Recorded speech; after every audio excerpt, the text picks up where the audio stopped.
আমাৰ অসমীয়া দেখাৰ কথা আছে যে মাছ বুলি খায় বোলে জিজি বুলি নাখায়। ওপৰত এখন চাইনবোৰ্ড লিখা আছে পৌৰসভাৰ যে ইয়াত জাবৰ নেপেলাব, আপোনালোক CCTV কেমেৰাৰ আণ্ডাৰত আছে আৰু যদি জাবৰ পেলাই 2000 টকা ফাইন।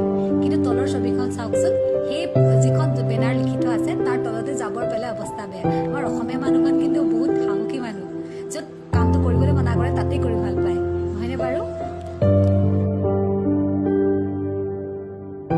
আৰু ঠাইত এনেকে পেলোৱা জাবৰৰ কাৰণে গুৱাহাটীত এজাক বৰষুণতে বানপানীৰ সৃষ্টি হয়। তাৰ কাৰণে দুখী কোন আপোনালোকে কওকচোন? সঁচাকৈ দুখী আমিয়েই, কিন্তু আমি প্ৰতিটো সময়তে চৰকাৰকে দুখ দি থাকোঁ। চৰকাৰেতো আমাক সুবিধা দিছেই, কিন্তু আমি নিজৰ ব্যৱহাৰবিলাক আমি ভালকৈ নকৰোঁ। তাৰ বাবে এজাক বৰষুণতে ওলাব নোৱাৰোঁ সকলোবিলাক, তো শাস্তিটো আমাৰে হয়। তাৰ বাবে সলনি আমি নিজে নিজক কৰিব লাগিব। যেতিয়া আমি চিপছ খাওঁ বা এনেকুৱা প্লাষ্টিকৰ বটলত বা কিবা খাওঁ, তেতিয়াহ'লে সেই বস্তুবিলাক আমি ডাষ্টবিনত পেলাব লাগিব। যেতিয়া আহকচোন আমি নিজে আৰম্ভ কৰোঁ নিজক সলনি কৰাৰ, নিজৰ চহৰখনক ধুনীয়া কৰাৰ।